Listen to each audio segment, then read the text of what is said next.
everyone. We're back. Good morning, good evening, good afternoon. All right, ladies and gentlemen, welcome to episode 25. Hey, 25.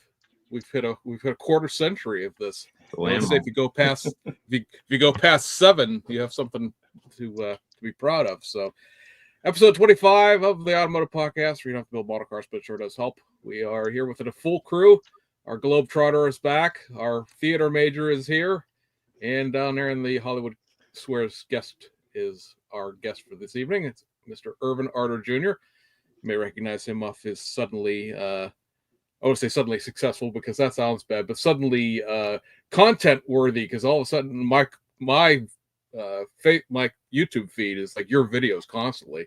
You're really cranking out the content every sudden. It's Irvin Arter Jr., better known as Rake on YouTube. Gentlemen, how are we doing this evening? Still tired. Good. Still tired. Still tired. Jet lag, man. Come on, man. This is like the same time, just 12 hours earlier. But you work nights, so you understand. Yeah, exactly. Like I was up there the whole time you were up every day. Right. You live my life. So you just got back from Japan. Yeah, that just last week. And your arms are really tired still. Dad jokes. Let's say, well, we'll have to review what you've smuggled into the country at some point tonight. So I usually go around and like, what has everybody done? But I haven't seen anybody. Like I got to do this podcast by myself, tapping Frank to talk to Jason last week. Both these guys were gone, and Irvin, we just met for the first time at NNL East. So we'll start with you, Irvin. What's been going on in your modeling world? What are you working on? What's been going on? Well, of course, since I started a YouTube channel, my modeling has almost come to a screeching halt. That's the trade-off. That's the truth. So I got a couple things going. I got a bunch of stuff ready for clear.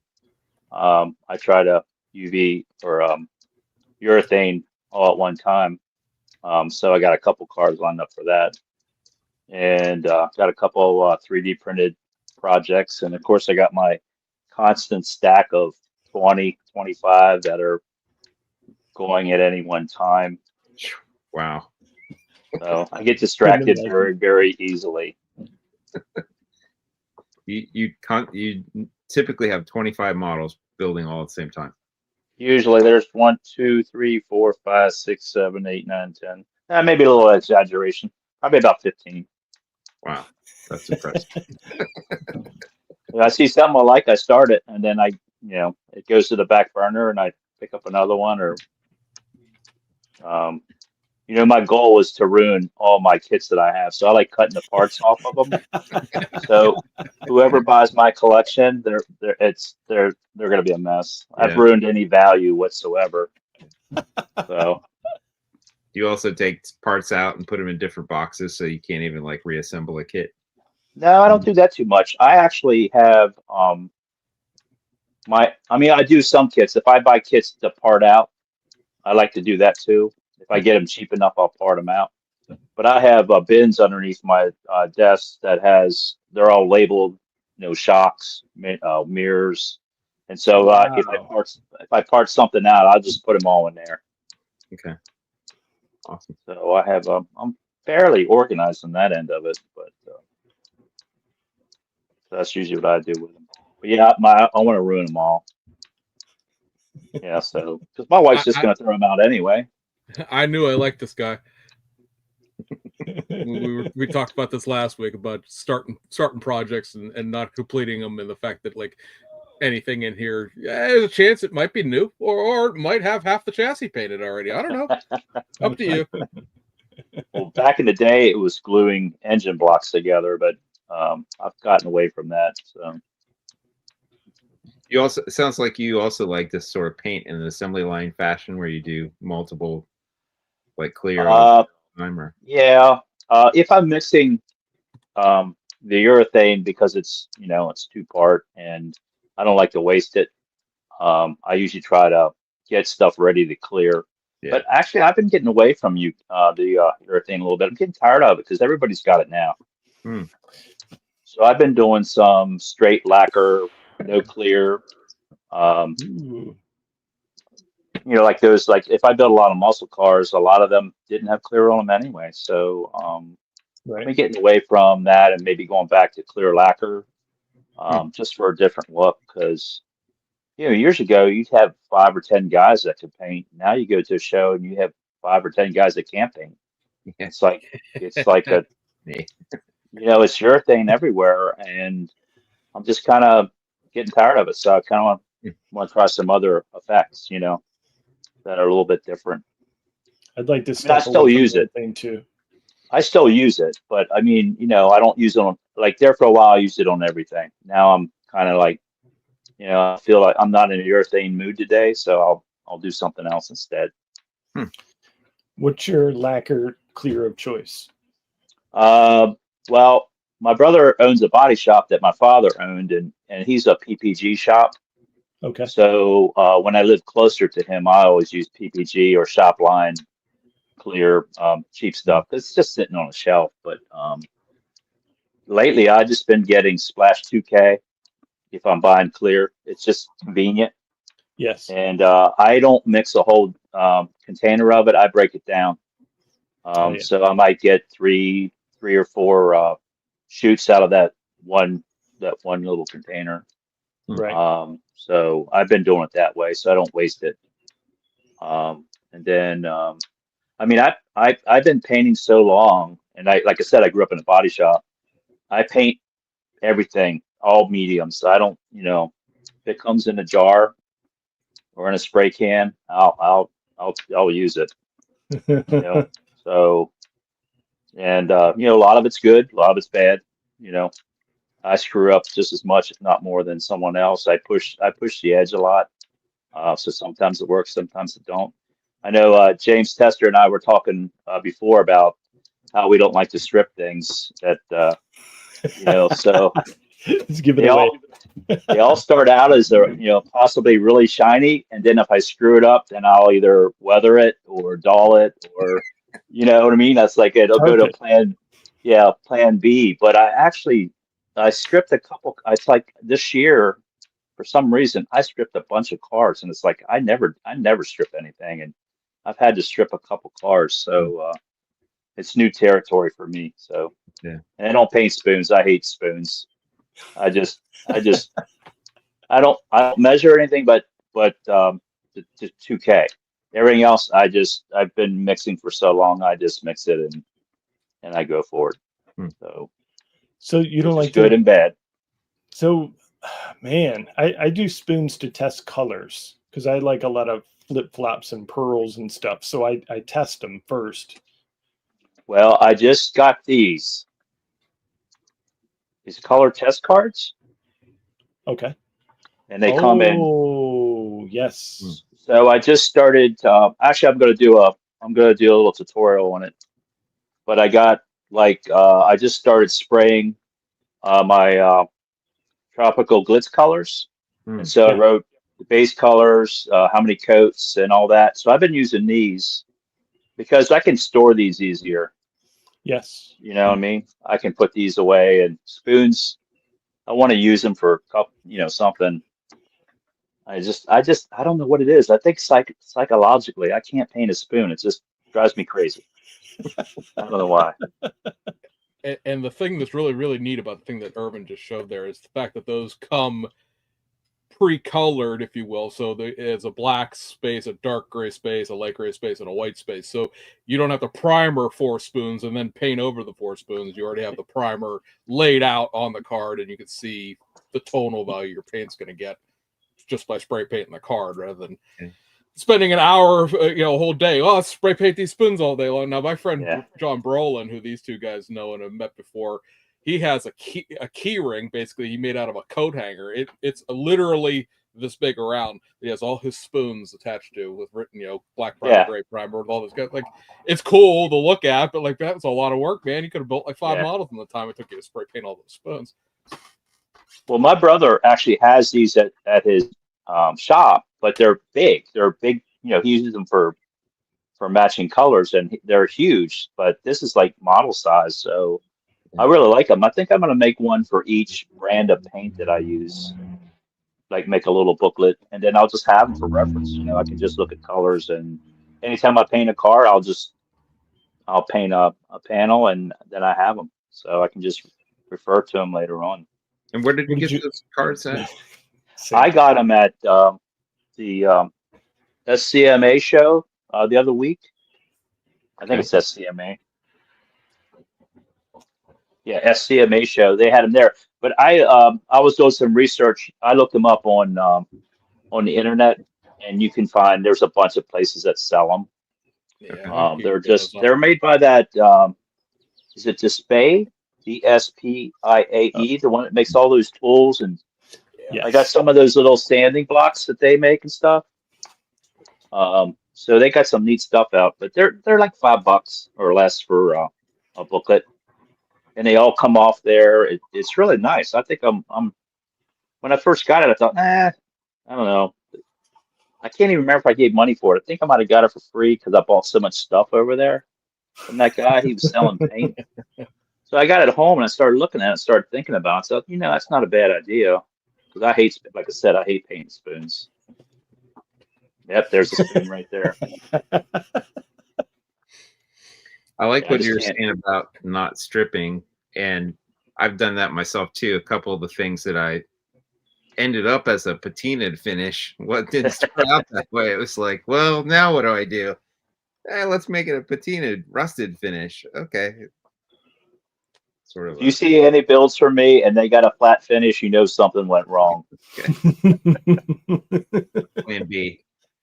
I have a great one from the things he sent in to us. We'll talk about later then. Sean, you were not even here the last time. What have you been up to? Oh, I've been working on my travel all. Yes, the travel all build. That's in primer. You'll be finished with that before I even get started. It's actually pretty far along. I scratch built a lot. I'm doing more of a lifted overlanding kind of rig. I scratch built front and rear steel bumpers, step side or step things for the sides. I scratch built a winch. It's going to have a roof. It's going to have an object on the roof. I'm not ready to share that yet, but I've got a cool idea to do something with it. So it's pretty far along. It's ready to get built and are ready to get painted actually. And so the new thing that I just ordered yesterday, I'm super excited about. So I pulled the trigger on buying a new airbrush. So I ordered a new. I don't know is it Gallery? Is that how you pronounce Gallery? it? Yeah. Gallery. Yeah. Gallery. I ordered the Mobius or TG. So it's the bigger of the two kind of gun style. 0.5, right? Yeah, 0.5. And I watched a bunch of videos, and James and I think Craig from Craig's Corner. Craig. Yeah.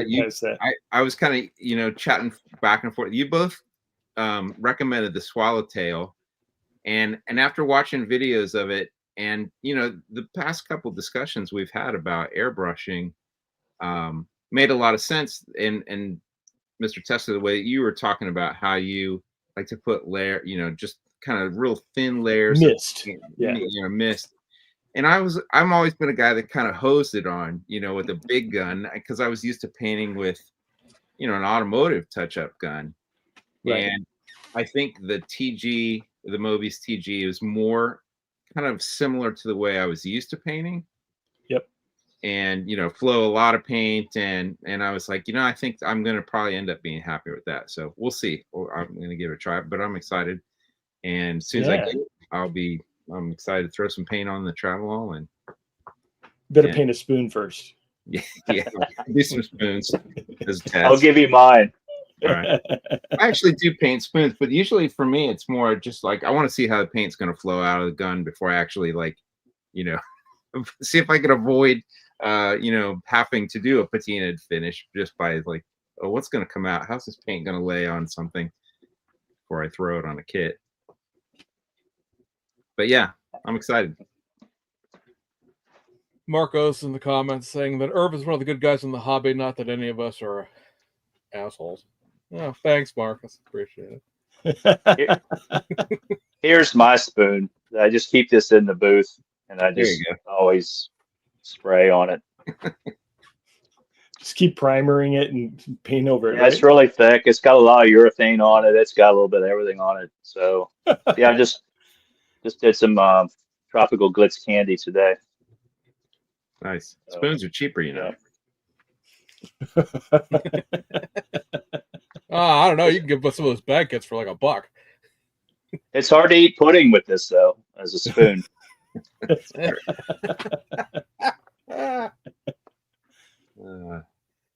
And that's why. as Sean That's was why I talking only paint the back sides of them, so I can still use the as Sean was saying, he's scratch budding a bunch of stuff there. I mentioned this on the last podcast. You weren't here to hear it, so let me say it again out loud. Sean is quietly like one of the obnoxiously good builders that I've gotten to know. Like, he's very quiet and demure down there in his little corner box, acting like he can't paint anything, he can't build anything, all this stuff. But got time to look at his models at NNLE, seeing them in person rather than seeing them in pictures. And Sean is just very talented and obnoxiously good at what he does. Like, don't let that "oh shucks, gee willikers" thing go on down there in the corner. Like he won a People's Choice at NNLE, not this past year, but the year before that. And then he had some stuff out there, and yeah, he's very good at it. I'm not taking these.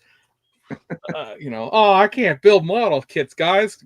Attitude, not dealing with it anymore. Yeah, I don't know.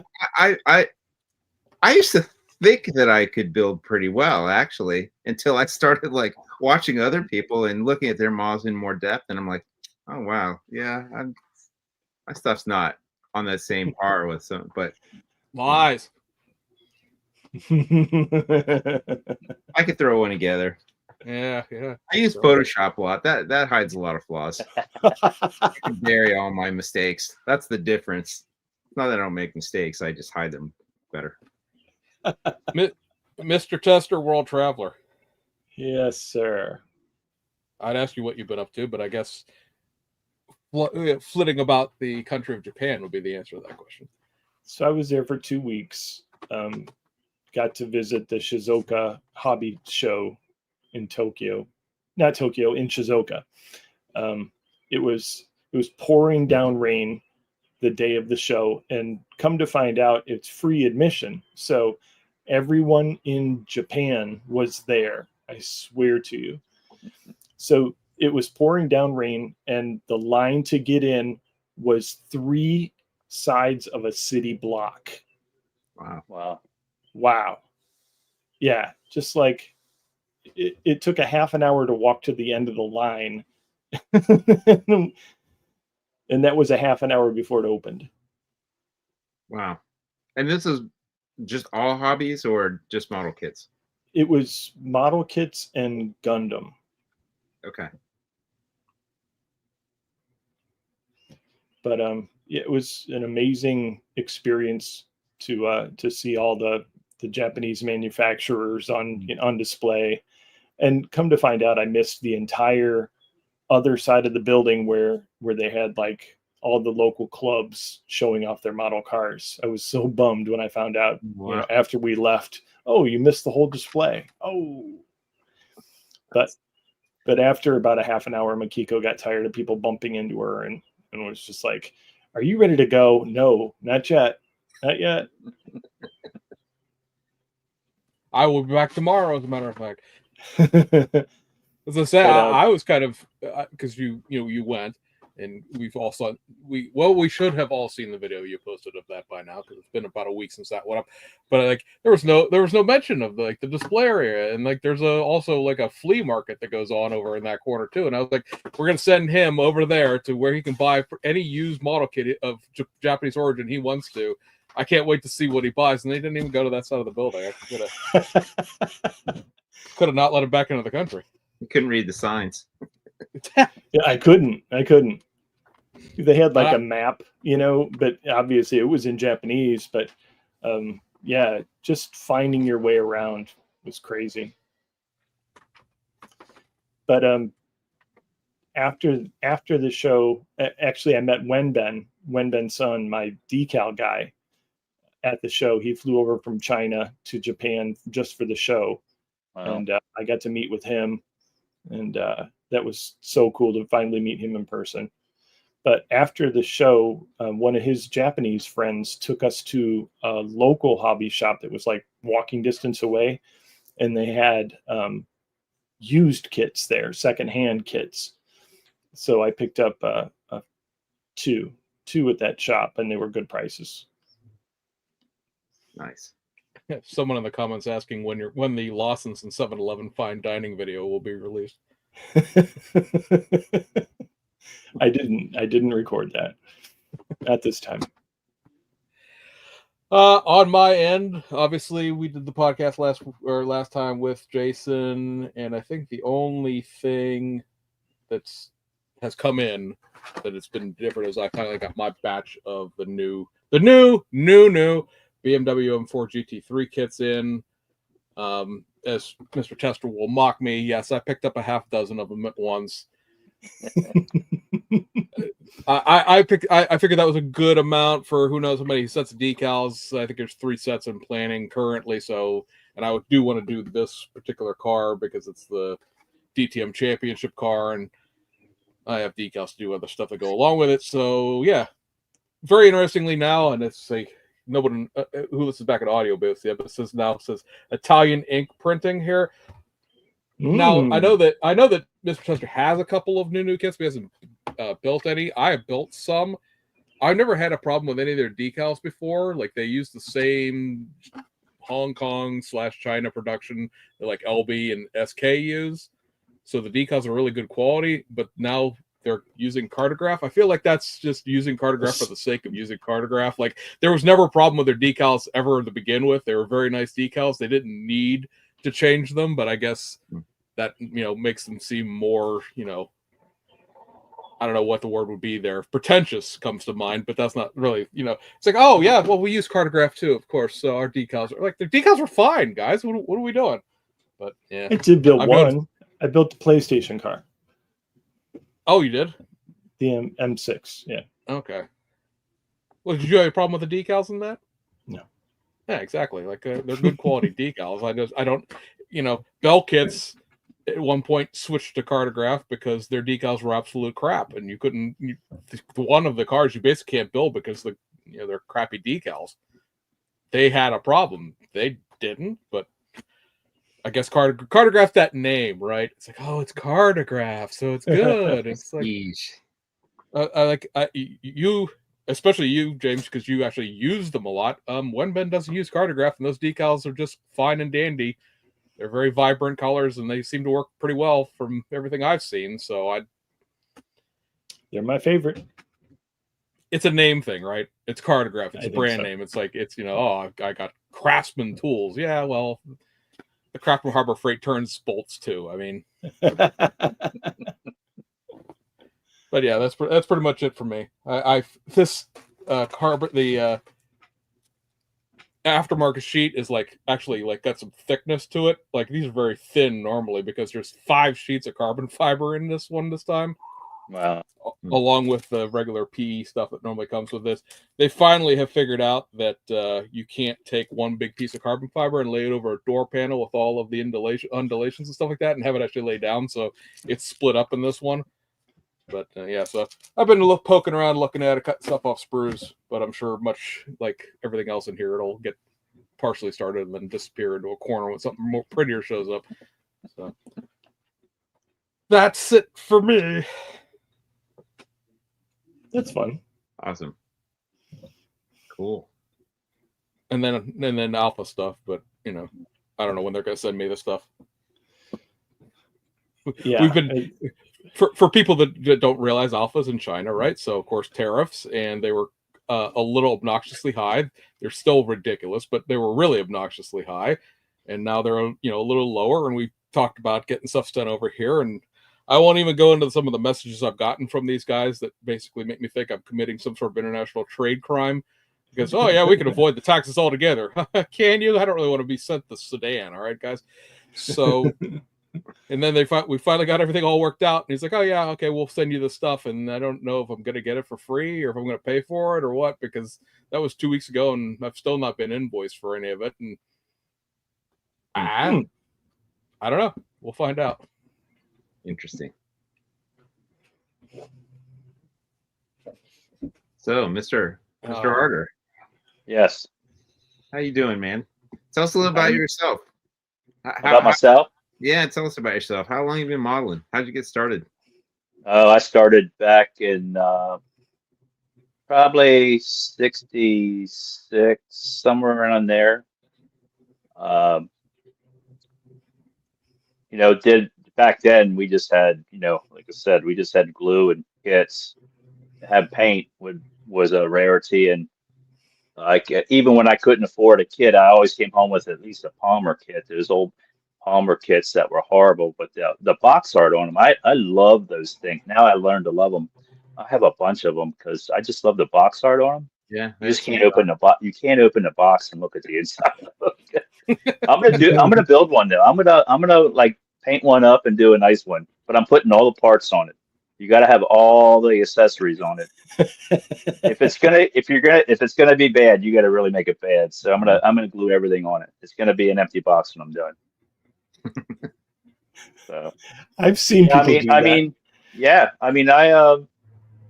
I grew up with a bunch of like when we moved to Littlestown, Pennsylvania when I was middle of 5th grade, and I had a couple buddies who had older brothers, and they had like a huge box of like the early AMT stuff, so we would go through the parts and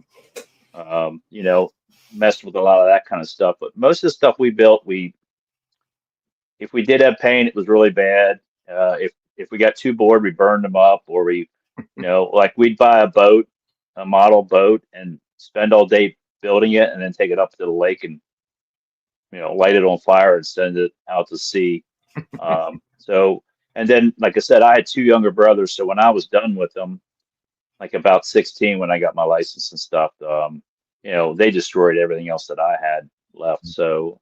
And then I actually got out. Of course, 16, cars, girls, and I really didn't get back into it after that until like so that'd have been 70. I'd say I'd quit in 74, and then the late 80s I started. Every once in a while I'd buy a kit and just glue it together.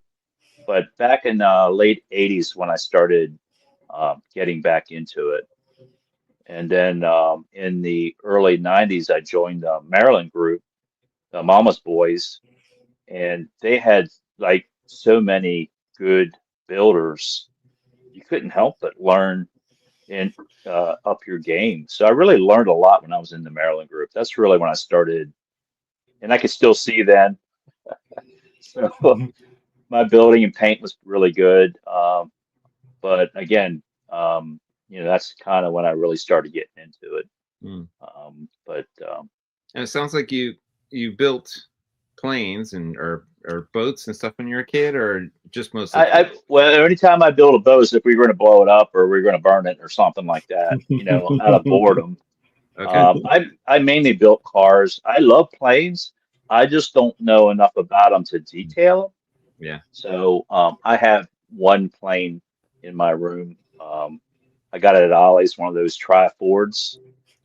And, I just have it hanging up here, but I don't know enough about them to detail them and stuff. So that's why I never really built them, but. So tell us a little bit about the Arter Rake. What is that, and how did that come about? And well, that started again when I started building back, and that's just the style that I liked. And so I would start. Usually, my cars have a lot of the signature things that I do on every single car. And when I take it to a club meeting, guys would just know it's mine just because of the way it sat on the table. And then they started joking about it. It became, they call it the Arter Rake because they knew when I brought a car in whose it was. I mean, it just, my look was kind of distinctive, especially in the group that I was running around with. So that's where it started as a joke with the Mama's Boys. And we used it for years. And then when I decided to do a channel, I thought, well, I already got I was already known for that. Even back in Hobby Heaven days when we would post on that, Yeah. guys would know so when I started my channel, I kind of already had like a foundation of people that knew my name. Right. I just didn't realize how many people knew my name. Like, Yeah. I mean, I've been in a couple magazines, pictures and stuff like that, but I just didn't realize how widespread I was known. Yeah. I just didn't know. I was actually kind of excited to talk to you. I've known of your work for decades, for certainly a long period of time. Didn't know you as a person or as a builder until we met, at the NNL recently. But I certainly knew your name through Scale Auto. I thought it's really cool. And you're probably one of the few people I know that has been able to brand a signature model or a look and made it your own, and you're really well known for it. I think that's really cool. So an Arter Rake is a nose down kind of slant to that front to rear. I'm curious, how do you determine what's the formula for the right rake, right amount of rake, and how do you make that? Well, back when I was driving younger, we just put air shocks on the back and pumped as much air into them as we could, and that was our rake. But I was known for quite a while. I used to cut the tires off at the tops, and guys were like in horror when they heard that I would do that. Whatever I had to do to get it low enough to sit. I mean, I'm more of a visual builder, a photograph builder. I'm not a mechanical kind of guy. So what happens underneath and everything has to work. Like some people, they want to make everything, right. And I'm not like that. I go for a look and whatever I have to do to get it. Now I've gotten away from cutting tires. I'm trying not to cut tires. Now I cut the wheel wells out or eliminate the frames or whatever I have to do to get them low. But a lot of my cars you don't turn over. But I do build stuff that you can't. I mean, I do build stuff that I do nicer, building on that I take more time. It's just I get this picture in my head and I have to build it. And a lot of times I'll build it fast. I have a look and I get that look and then I build it and then I move on. So, and I'm getting older now, so it's like I'm running out of time. I need to start building stuff. You need to ruin all those kits. my goal was to build everything I have, and in order to do that, I can't make them all. I can't make them all, perfect. So, I got to build them, and again, being on Facebook and stuff, it's like. I wasn't going to a lot of shows. It's like, oh, they're just going to see it on Facebook. So, I mean, you take a picture of the good side and the other side you let go. And, there were some things I was letting slide and stuff. When I started going to shows again, it's like, oh, I gotta step it up again because, I was getting, I'll get lazy. And again, this stuff just sits on my shelf. So it's like I wasn't taking a lot of stuff to shows. So, I build for my enjoyment, and that's what I like to do. And so they're not all right, and they're not all perfect, but I have been getting away from cutting the tires off the top. So people are, they were in horror. It was like, people's faces would drop when I'd say that, and because everybody asked, "How do you get it so low?" I said, "Well, it's easy. You just cut the top of the tires off of it." And yeah, I don't know if you know Kelvin Brown. We did a Nova together. I like to do stuff with other guys. So we did a Nova together and then had those sprint car tires in the back, 66 Nova. And I mean, we chopped the top of that tire. Like if you look at the proportion of the car, there's no way there's a tire going. I mean, we cut the crap out of the top of that tire. It looks really good though. That car looks, and it's black. It looks really, really good. Yeah. But we cut the crap out of that tire and there's no way it would work, but it looked good. Well, Yeah. You only use half the amount of tires because you cut them in half. That's Yeah, right. I could save them. Yeah. Over. So you just got to cut it low enough where you still got a piece of rubber on the edge so it don't come off. But Yeah. I've been trying to get away from that. I've been doing more, cutting the wheel wells out, and then some of them I have the wheel wells cut out that I'm gonna rebuild the wheel well back in there. But if I build a curb side and don't have a motor in it, I'll just leave it open. But I haven't been cutting tires as much as I used to. So everybody watching is that I've traumatized over the years. I hope that that'll make them feel better about what I'm doing. But, Yeah, no, I really appreciate it. I mean, we have very similar build styles, and I think we, a similar appreciation for stance. I was curious, like for me, it's hard to know exactly what's the right amount of stance, because you can have it, jacked end up too high in the back, or you could too high in the front. It's just sort of a visual. I don't really have a formula. It's just kind of like, but yeah. I noticed with yours, it's always the right amount of proportion. It always looks right. I think you're really, I don't know, you have a great eye for just being able to know what's cool and what isn't cool. Yep. And I was like, and I was wondering, do you have any sort of formula, or are you just like, yep, that's cool? And Nope. yeah. I do. I usually don't mount my tires till last. Oh. Yeah. I usually don't mount tires until I have everything done, and that'll be the last thing I do. Yeah.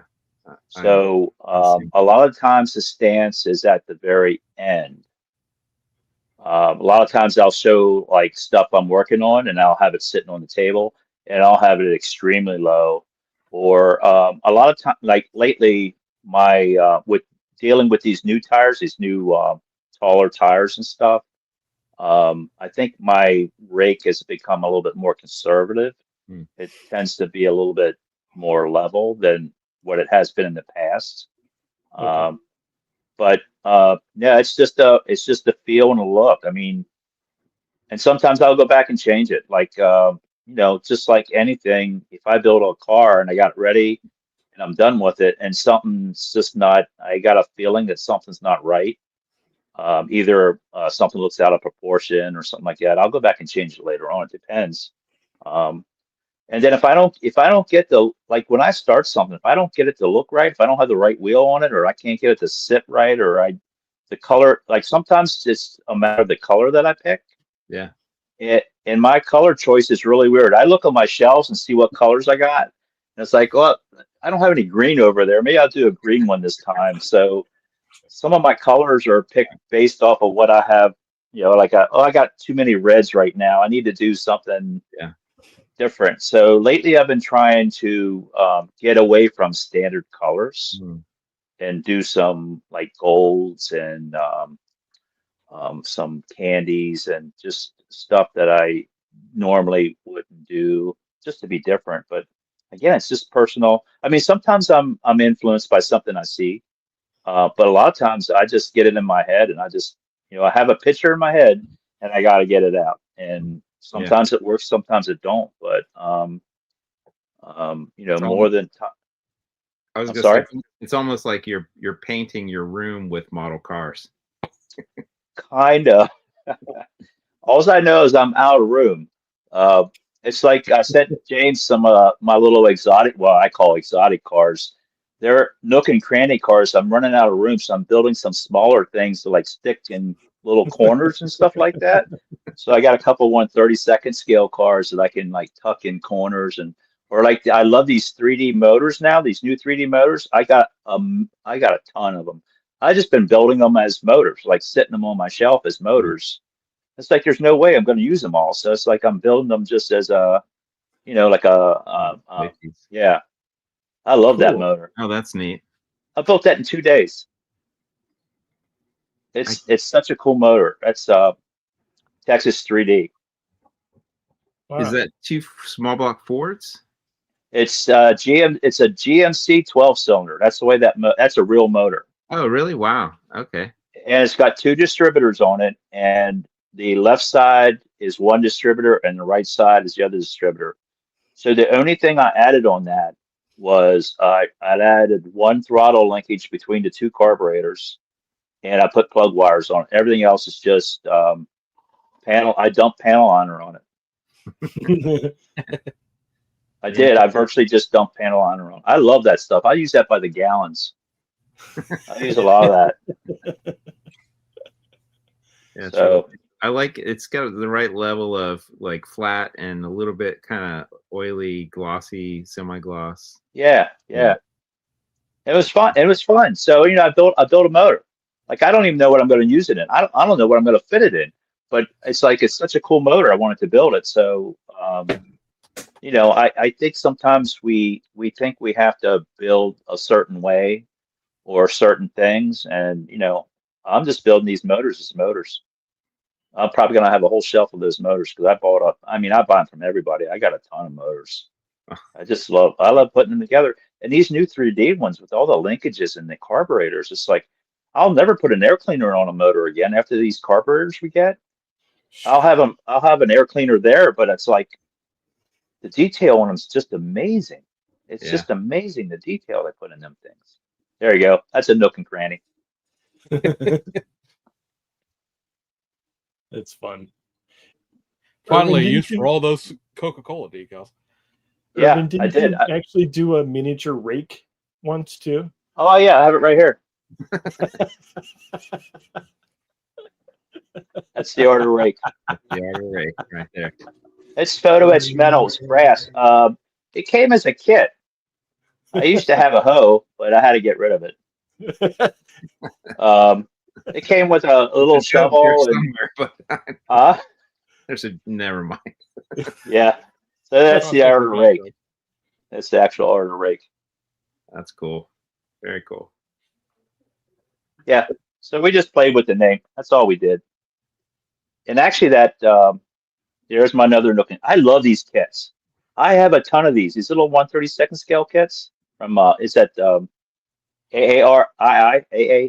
Is that what they are? Yeah, micro airy. Yeah. I love those things. I got a mess of them. They're really nicely detailed. Fun to paint. Yeah. No clear on that. That's just lacquer. Rubbed it out. Neat. Yeah, it's a great little kit. I can't believe I didn't lose any of those parts because I can't see. So working on that car is like, it's a 50-50 shot when you're putting like little parking lamps and stuff in there, or that little mirrors and stuff like that. So yeah.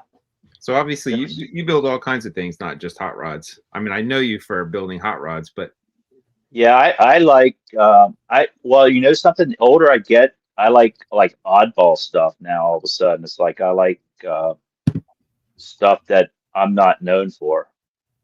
Like I'm building a pulling tractor. That's not something that I just thought was cool. And I built a where's my I built one of these.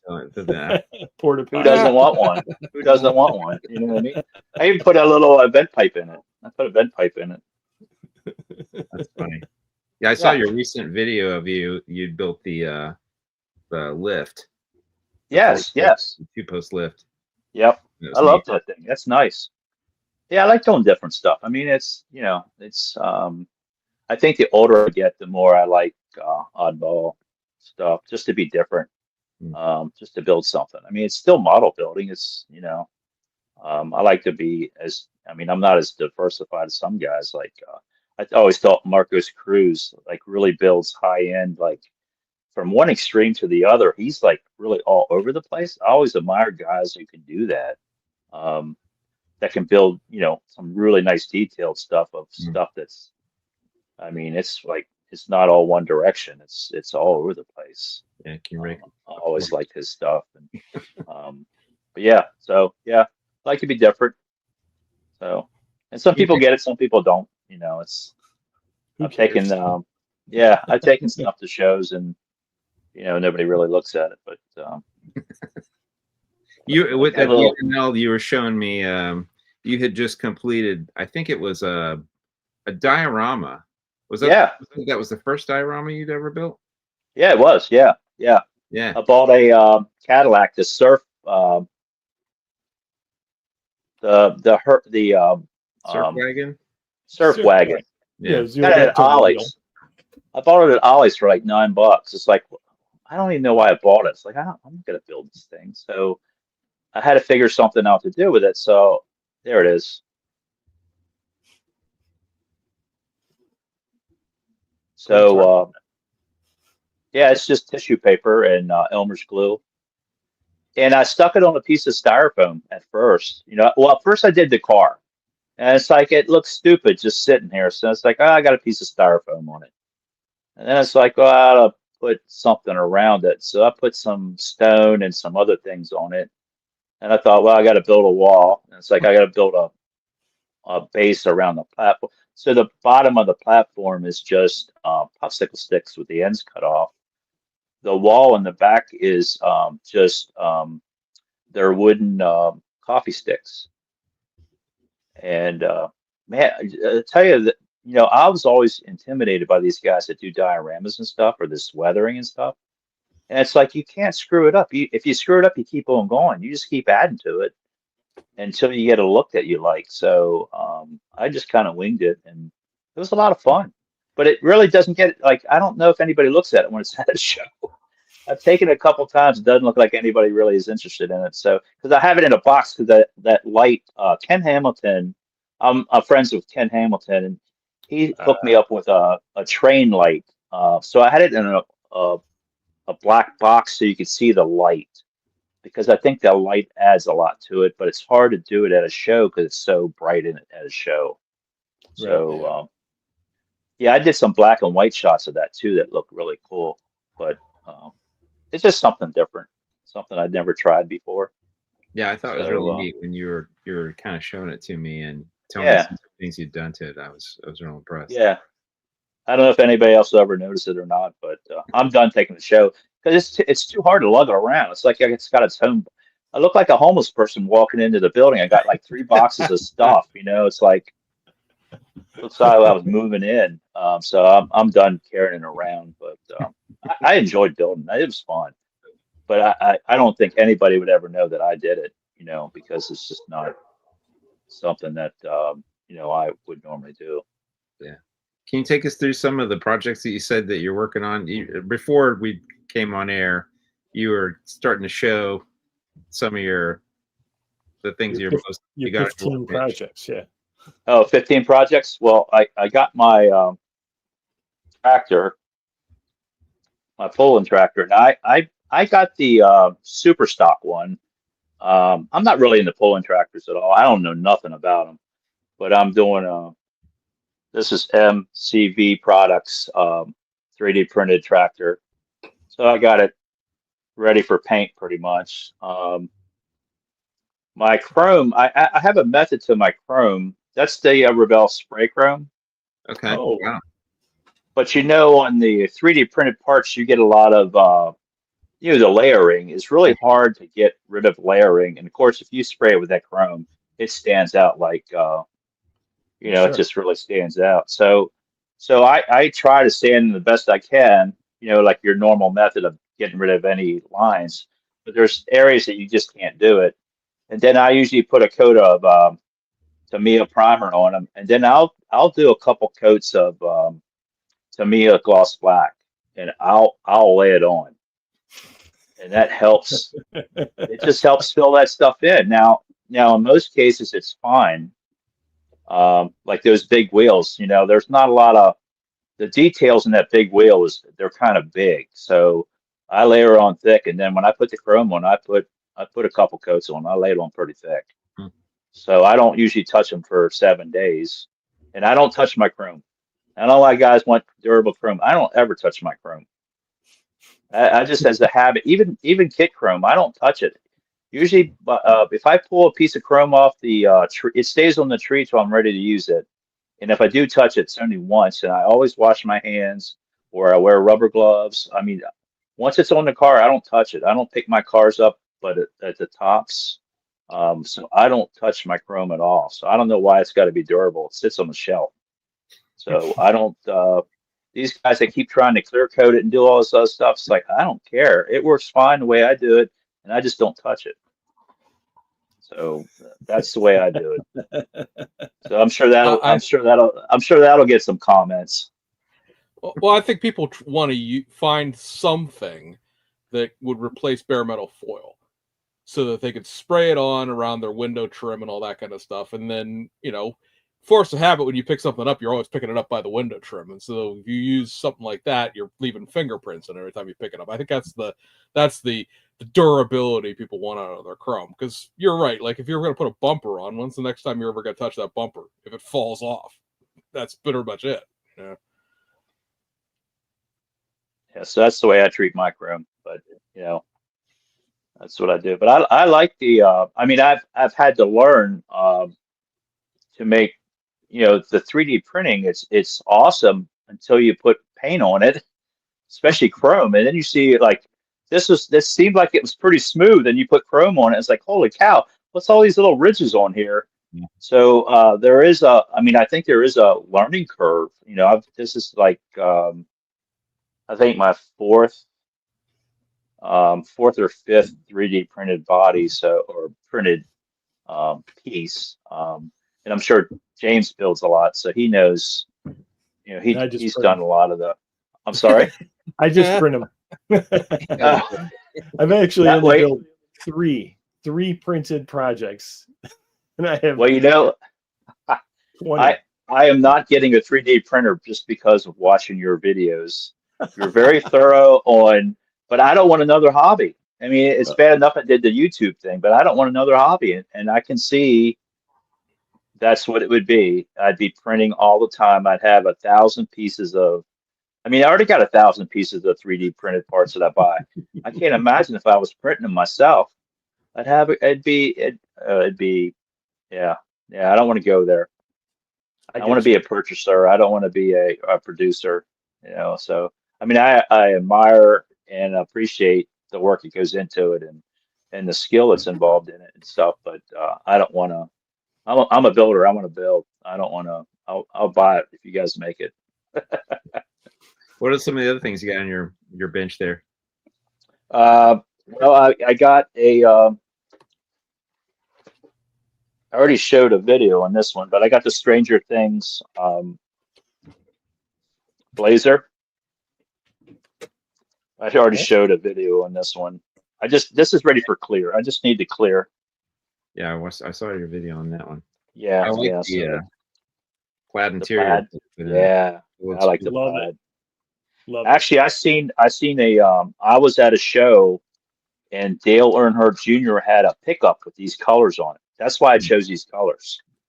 It was painted like this, with that yellow green pearl with the plaid and brown interior. And I'm not a brown guy at all. Like interiors, I would never paint an interior brown, but it looks so cool with the plaid and everything that I just, when I saw this square body come out of the blazer, it's like, oh, I got to build something in those colors. So that's kind of that one. But that's ready for clear. I just need to clear it, and then I can assemble it. I'm not going to put a motor in it. I might not even put a frame underneath of it. I just would like to. I just want it because I don't know if I can get it low enough with the frame. I'm going to try putting the frame underneath of it, but if it's not working, it's going to go out. So I have that. I always start. Oh, I got this one's really cool. I got my tires right to the wheel wells then, or sometimes, sometimes I'll make an axle to keep them square, like a plastic axle, and mount them that way. Or I use epoxy a lot. I've been using super glue. Well, I have to use super glue now with the 3D printed stuff, but I do use a lot of epoxy because it gives me time to set things up and tweak them and all that. I used to use it's been a while since I did it, but I used to use silicone caulk to glue the wheels up into the wheel wells. And I didn't care. Like you, I cared about stance. I didn't care about accuracy of suspension details. That's too much work. But I would cut pieces of styrene or whatever if I needed extra space, or like you, I would cut the top of the wheel off or Yeah. whatever in order to get the right stance. But then to actually glue the wheels on, I would typically put something under the front and rear bumpers to kind of set the ride height, and then Yep. use silicone caulk and set the wheels on it, and just kind of set it on, because it gives you a lot of working time to kind of move things around, get it Yeah. set, Yeah. walk away and come back next morning, and it was you're golden. And it was never going to come apart, like, but it was still sort of a little bit flexible that way. If it it was easy to kind of move it around. I do that with I pin all my mirrors with a brass pin, and instead of using epoxy on placing the pin actually in the hole of the car, I'll use silicone, because if you bump it, it won't come off. It has a little bit of give to it. Right, a little bit. So I'll do that. But I got an MPC 69 Grand Prix that I'm working on. Now, this is a long-term project. This is something that's going to be more high-end. And then I have Jay's resin wheels on it. Oh, neat. Ooh, those are slick. And this Nice. is going to be a GM Gold with a cream vinyl top. I'm not a vinyl top guy, but I'm not taking it off. And it's going to have a cream interior. And it's going to have a Iceman LSX in it. Neat. So it's going to have, that's going to be a little bit more detailed for me. But this kit, I don't know if you guys have ever seen this kit in person. The engravings on this kit are amazing. Yeah. It's an amazing engraving on it. It's just really, the dash and everything on it's just gorgeous. So that's a long-term project. It's kind of like my my machine was. My machine was a project that I would work on, but then I'd put it away. Like I worked on that car probably for like 2 years, on and off. I would put it away, get tired of it, or if I ran into a problem, like the first when I did my machine, the first one I got, it was missing a hood scoop, so I borrowed a friend of mine lent me his hood scoop, and so I started resin casting. So I do, I had to learn to resin cast to make a scoop for it. So I learned to do single mold resin casting, and well, then I ended up buying another one, and then I started. It started out to be box stock, just a box stock build, and then somewhere along the line it got nice, and then I went a little further with it. So this car actually has a lot of work in it for me. I put a lot of work into it, and I still screwed up the decals in the back. I'm really unhappy with the decals on it, but they're buried in clear, and there's nothing I can do about it. But it's got a flaw in it. But I was really disappointed. I never realized there was other options for decals on it until, of course, after I was done. Were those the kit decals, or are they? No, they're from somebody, and I don't like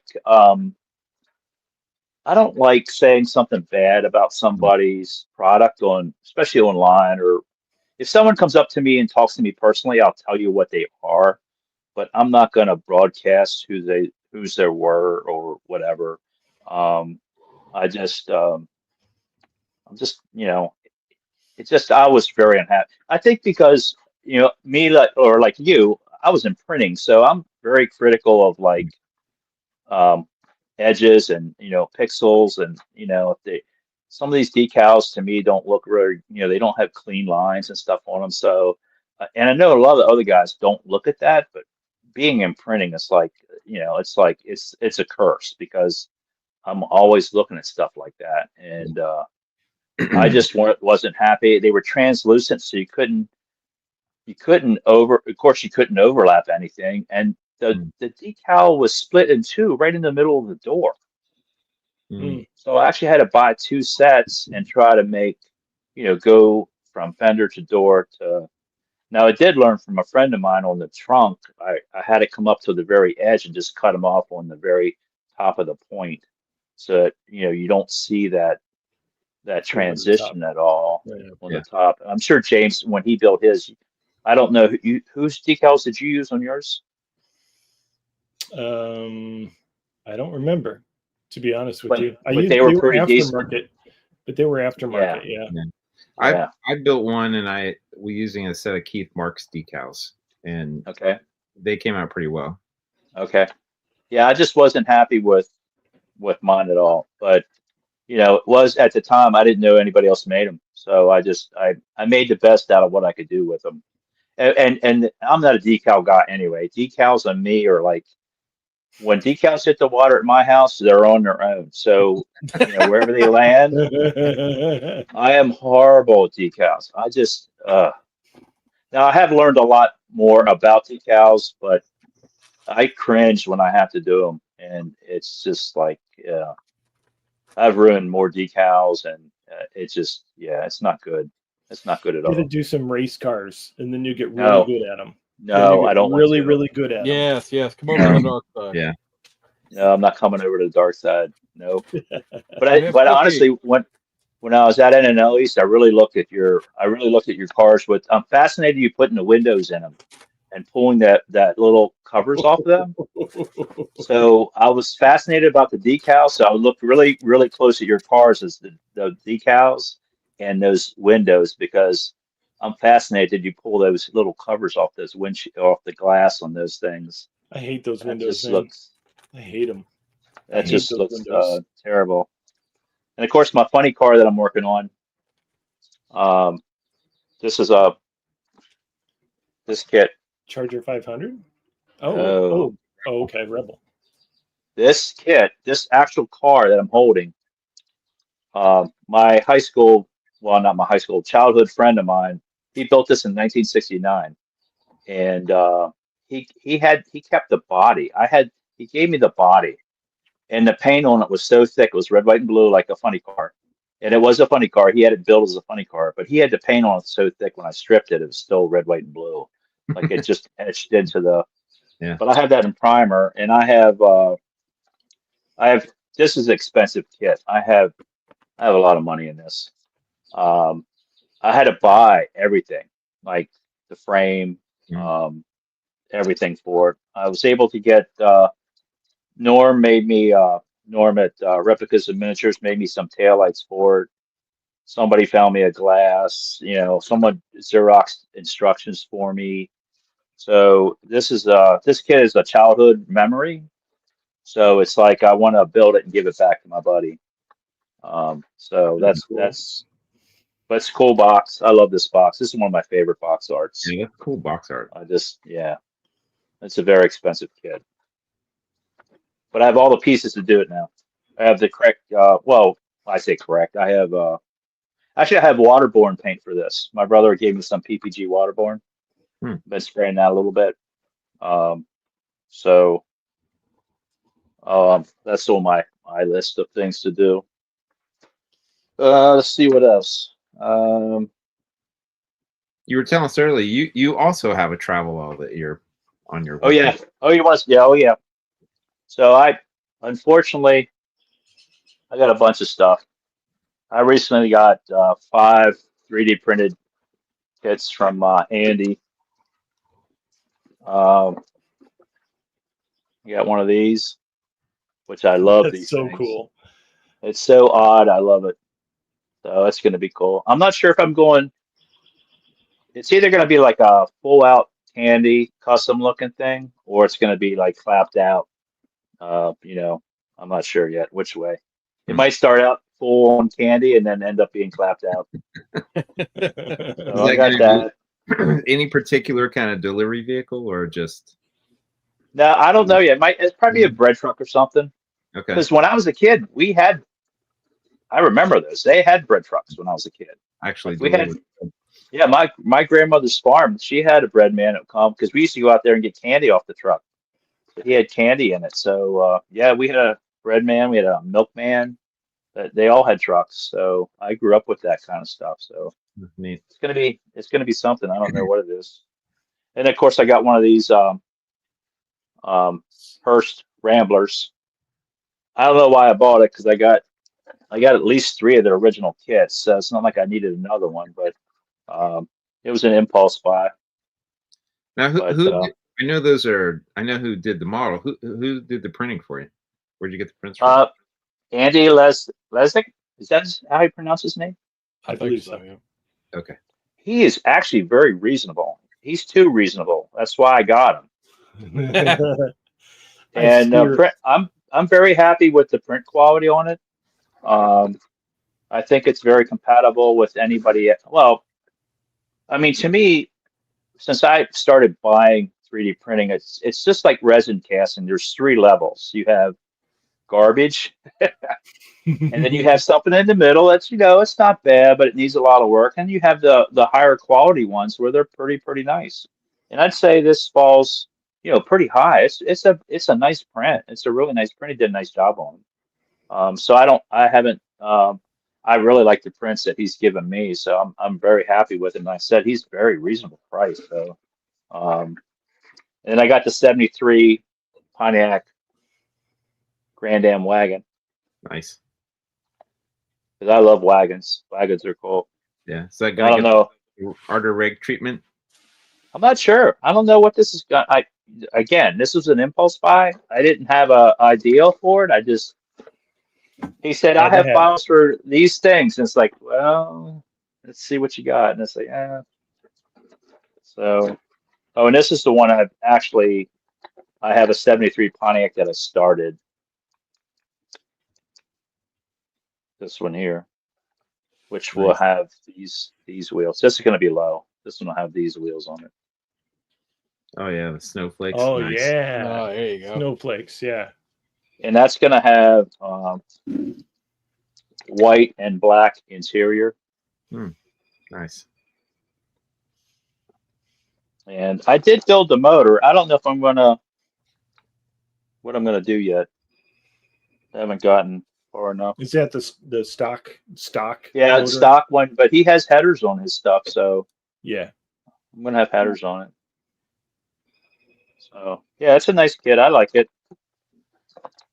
Again, it's pretty nice for resin. Oh, I got a vacuum former. Oh, okay. I pulled the trigger, so I have to learn to do that. So Me too. yeah, it's going to be interesting. So maybe we can. I really wish the bucks were thicker, like the windshield buck that you're using to make the mold to do the vacuum forming. I wish it was thicker. Yeah, because of the heat involved and stuff. I'm going to use Bondo underneath mine, like make a buck out of Bondo. Yeah. I kind of been watching Bill Geary. Bill used to be in the Maryland Club, and I knew him personally, and I've seen his. I watched yours, James, and I watched his. he used the plaster of Paris, right? He uses plaster of Paris. I think I'm going to try Bondo. So we'll see what happens. That's the only deal. I bought the same material that he has, and I actually bought the same vacuum former that he has. Okay. So I'm going to be doing a tutorial on it, and I'll probably do it like yours. It's either make or break, and it's either going to work or it's not, or it's going to be. I figure I'll have to do 5 or 6 to get one, but so I'm intrigued by vacuum forming, and I really want to give it a try. And of course, I got an international too, just because I want to be like you guys. Yeah. So I got one too. So what's your plan for yours? Or do you want to review? I don't know. The wheel wells in the front are so shallow. They are. What I originally planned, I can't do. So I'm thinking it's going to have skis on it for sure. I'm going to do a roof rack with skis. But I don't know if I'm going up or down with it. I haven't decided yet. I don't know which direction I'm going to go yet. So that's it for 3D. That's enough 3D stuff for me for a couple years. So, I mean, I love the subjects. 3D printing of the subjects. It's just like, that's what gets me. It's just stuff that you don't, they're never going to make kits of, most of it. Right. So, and it's different, but I like building everything. So I don't even know what's in this box. Oh, my bubble top. Do you guys see my bubble top when I was posting on? I was supposed to have this for NNL. I was supposed to have this for N&L East done. I had it in primer. I had it all the body work, and this is I don't do a lot of body work, so this was like something different for me. I did a lot of body work on it. I had a bubble top for it. I had it painted, hated the color, and then I put clear on it, and it just went south. Next thing you know, it's in the stripper, and then all the body work came out of it, so I'm starting all over. So it's going to be a custom.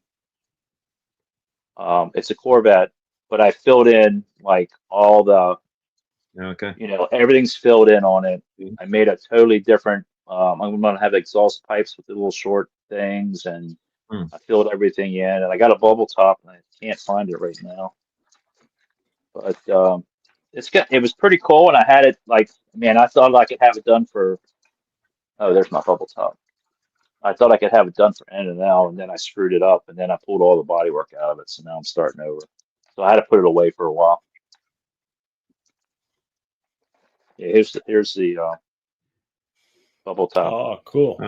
Because Rick Hamore, he builds all those bubble tops, and Rick and I are good friends, and it's like, man, I want to build him and I built low riders the other year, and it's like I want to take a bubble top to show him, and I was, yeah, it went south.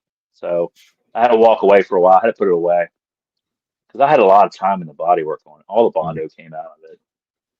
I had ghosting issues. It just got really ugly. So I think I'm going to use epoxy primer on it when I get the bodywork set, so I don't have issues. When I was laying a lot of lacquer on because I wanted that one, really nice, and I was on the edge, and it just ghosted, and it got ugly, and yeah, there it is. So I got that. I got. I started a GTO. Is that 60, so I got 66? This is the Revell. Okay. 66. Yeah, the nice one. So I got my bumpers fitted. Lately, I've been stripping bumpers. Since the Revell Chrome, I've been fitting everything. So here you can see I got my first sanding of primer, and I kind of do my original sanding, and then I'll block sand everything so I can see where flaws are and stuff like that, and then I'll probably do another 2 coats of primer on it, or two levels of primer, 2 sandings before I go to paint on it. So I'm working on that. I'm building another. Did you see my service truck, my Dodge service truck that I made with the different colored fender and stuff on it?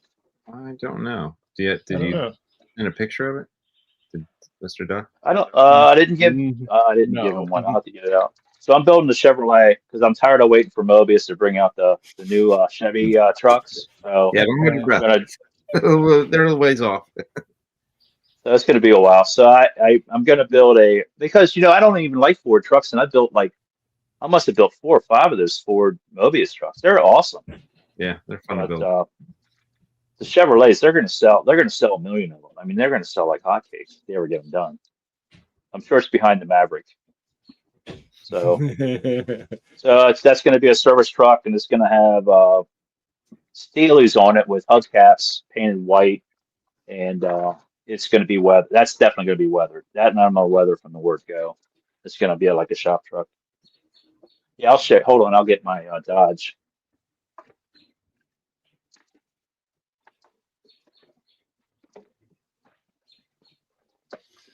I think this is just them. You keep them in individual cases? I have acrylic cases. I have 1, 2, 3, 4, 5, 6, 7, 8, 9 acrylic cases, plus the little cases. Yeah, I keep everything covered. I got cars built in the '90s that are as clean as the day I built them. Yeah. This is my shop truck. Okay. You might have seen that. Yeah, did you have it at Columbus? Yeah, actually, I stuck not Columbus. I had it at N&L East. Oh, okay. I stuck that motor in the back because I don't know what to do with it. That's neat. That's cool. Yeah. So, and this was weathered intentionally. This one I did intentionally. I put a Hellcat. It's got a Hellcat in it from Iceman. Oh, very Of course. Got all kinds of garbage in it. So it's pretty cool. Neat. Oh, something else I do because I have a horrible memory and it's getting worse. So when I build cars, I write as I go. I write down all the information. So half this stuff I don't remember where I got it at or who made it or whatever, but I always keep a card by my stuff. Though I have oh, that's all Rust-Oleum. That board, that's all Rust-Oleum paint. Oh, Don't tell don't tell anybody. Use the R word. Yeah, the R word. Yeah, that's got 4 different colors on it. Hey, if it works, it works. Well, you know when I paint that all in one day, and it's sticky. So I love this stuff. Hold on. He's a regular hippie guy. This Krylon flat crystal clear, Yeah. it goes over anything, and it gets a really nice satiny feel and finish. So I take that Rust-Oleum and I spray it on, and it's in a day. It's still sticky, and I spray this stuff on very lightly and get it covered, and put it in my dehydrator. You can pick it up. I can pick it up in about half an hour. It's great. It's great stuff. I love this. I use this stuff by the gallon too. I love that stuff. All my patina jobs, it's all covered in this. It's great stuff. You just got to dust it on, and and you can spot it in. I've screwed stuff up and got fingerprints or something on it or glue mark, and I go back and spray. Like I'll spot it in. Yeah, you can't even see it. It's awesome. I use that on interiors, like oh yeah, that are gonna like put plat decals on the seats or something. I'll dust it with that. Oh yeah, yep, yeah. My Blazer. That's what's on my Blazer. Yeah, the seats on my Blazer. Yes, I love that stuff. I sprayed that over just about anything. Now you have to dust it on. You can't like lay it on thick, but I use it on my 3D printed tires. I paint them with the Mia rubber black, and then I spray that stuff on it, and they're like $1 million. I love that stuff. So yeah. So it's good stuff.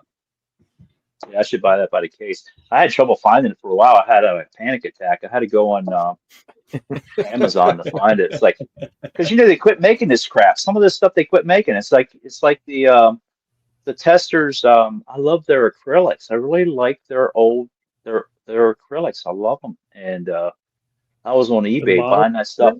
Oh yeah, Model Masters. Yeah, I love that stuff. Certain colors, not everything, but certain colors. And I was on eBay trying to find that stuff. Anywhere I could find it, I was buying it up because, that's my favorite. Like my favorite hand painting flat black is that flat black acrylic from Model Masters. I love that stuff, and I think I'm down to like 3 jars, so I'm like hoarding it. I don't know if it's going to take me out or not. I don't know if it'll last long enough. I might have to find an alternative. I miss their real color, the Model Master authentic color spray cans. Some of the car like colors Plum Crazy and whatnot. Yeah, they had a lot of, and they just laid on really nice. Like they had sort of a satin finish as a base coat, and then you're going to clear coat them. And I never really had a bad paint job with those. They were easy to use. I really like their black, just the gloss black. I had a couple really, really good black paint jobs come out by using that as a base coat, and then clear over top. So yeah, I miss there. Yeah, I got I'm old. I like certain things, and you get stuck in that. We don't like change. When you get old, you don't like change. So number one, you lose your filter. I lost my filter. And number two, they quit making your favorite stuff that you've been using for since the beginning of time, and it's like it's tough making the changes because you get so you have I think everybody, when you build, you have standard stuff. You've been like, you got your system that Right. you normally stick to for certain things. And, when they rock the boat, it's like, it's not good. It's not good at all. So I like certain things, and I like to use them the same way. And, because my building style sometimes is to build quick and assembly line. So some of the things that I don't normally have to pay attention to because I've been using it for so long, you just, Right. knock that stuff out and get it ready to go, and then and you move on. But when they throw that wrench in there, it's like, oh, now my system's all screwed up. I got to figure Yeah. another way out to do stuff. So Yeah, I know yeah, exactly what you're talking about. I mean, today you got all these exotic paints, and everybody's making different things, and but I kind of like the stuff that, if it's not broke, don't fix it. So I like stuff the way it is. I have to admit though, this panel liner stuff and some of these new spray aluminums and stuff are like that are pretty cool. I'm starting to do some stuff with them, branch out a little bit. But yeah, and the chalks, I like the chalks too. The Tamiya chalks for weathering. Okay. Some of my nicer builds, I'll make them look like a driver underneath, but nice on top. So like the frame and the motor are a little dirty, and like they've been, like it's a road car, but they keep Right, it really nice. So lately, underneath of my better builds will have weathering, a little bit of weathering underneath. Yeah. I started doing that I like recently that. too. I've had a lot of fun with that. I had never really weathered a chassis up until maybe, I don't know, it was about 2 or 3 years ago. I did one and I was like, yeah, that was kind of fun, and it turned out pretty good. And I'm like, oh, this is kind of cool. So now I'm like, I'm gonna do that like more often. It's actually pretty easy. It's like I was always intimidated by these weathering guys and stuff. Yeah. It's like it looks hard, and then I started doing a little bit of it. It's like, oh, this ain't bad. Yeah. I can do this. This isn't too bad, and then you get used to it. So yeah, I've been doing a lot of that kind of stuff just to branch out and do some different things with weathering. What I like it, but there's sort of a freedom to it because you can't really do it wrong, and the more you No. add, the better it gets. So yeah. Yeah, it's not like shiny paint. Shiny paint, it's either good or bad. There's no in Right. between. Yeah. You'll throw like 1 or 2 colors on and like, oh, that looks pretty good. And you throw a third color on, oh, that looks better. And you keep putting more stuff on. And like, oh, this is getting, I'll throw some pastel on it. I'll throw some chalks, a little bit of a wash, and they start splattering things. And I'm like, oh, this is fun. Did you guys see have you guys watched Lucas C and Rattle Can Shenanigans thing they got going on? No, I haven't seen that. The one of them's going to build a Malibu and the other one won't. Yeah, I've seen that. Yeah, I built a plan B for them. I just posted it, but I'll show you because it's already out there. Hold on, I'll get it for you.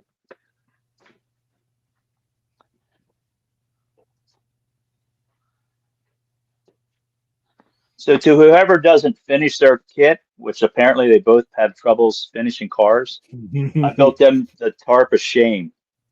So whoever doesn't finish gets the tarp of shame. Nice. And it's got pigeon poop on it. So it's just I even signed it for him. Is that a Signed my monogram? name on it. Yeah, it's monogrammed. Yeah. Yeah. Okay. So that's tarp of shame. Yep. Nice. So we'll see what they say about it. But I just posted it today. But yeah, I spent like a day and a half, 2 days in it. That's nothing crazy. That's fun. I never was a fan of this kit anyway, so. But you still had it. No, I didn't. I had to go buy it. I didn't have it. I had to go buy it. So I actually paid for that. And I had to go look for it. You can't just find that thing. Anytime I'm looking for something, I can't find it. And, it's like, oh, that kit's common. It'll be everywhere. I couldn't find it anywhere. So I think I ended up buying it at a show. It was the only one I could find there at the show. So I don't know if people were buying them or not. But, yeah, it's my interpretation of it. But, yep. So they're getting the tarp of shame. I want to talk a little bit about your YouTube channel that you just recently started. So what was the inspiration behind starting the channel? Actually, I just started watching YouTube like a year or two ago. I haven't been on it that long. and I already had a name, so I figured, I could use the name and run with the name. And I have a friend um, who is really good at editing, and I'm not. I don't. He hasn't taught me to. We got an issue. I'm on Mac. I got a Mac Pro, and he's got a PC, and he's like using Android, and so we got that problem going on. And then I'm trying to learn, and I'm a slow learner anyway, so I got to do it 30 times to remember maybe a quarter of what someone's taught me. So I need to learn to do some simple editing. So he's helping me do a really nice one a week video, and then I'm doing all the other ones. So and I just give him content and videos, and he just mixes them together for me. So we kind of did that. I just was intrigued by it, and I thought I have a lot of built cars that I can show, and I again, I didn't know how well known I was. I just didn't know, and so I thought I'd give it a shot. So that's kind of how I bounced into it. And I'm recently retired, so I got time to kind of do it. I don't know what I'm going to do if once I run out of showing all my builds. I don't know what I'm going to do after that. But for Tips. now, You'll tips, do tips. yeah. Yeah. I do tips. I do small. I'm My tips are going to be simple things. I'm not going to get into the more complex things. I want to keep it simple. I'm probably not going to hardly ever talk about paint because that's like opening a whole nother can of worms that I really don't want to get into. Um, I mean, I might show some things, but I really don't want to get into a lot of painting issues because it's so subjective. Painting, unless you're sitting with somebody to do it and help them out, it's really hard to explain without going down a rabbit hole. And it's Um, boring to watch too. Like it's yeah, boring to film it. I yeah, could paint a whole body, which takes me like a half an hour. So you speed up the video and then it's just boring. yeah. So I want to keep mine on the short. So I'm not really worried about views and stuff like that. It's like I just want to do simple. I'm a simple guy. I just want to do simple things. I want to show an average builder that maybe wants to add some little things to make his build look better without reinventing the wheel. So I have some simple little tips, and they seem to be well received. It seems like people really like some of the stuff I've done. So I'm going to do simple things that pretty much any skill level can do, and so that's kind of where I want to go with that. I mean, I pretty much have an idea of what I want to do. It's just I just need to implement it and just move forward with it. But and I'll probably get burned out just like everybody else does. I don't know.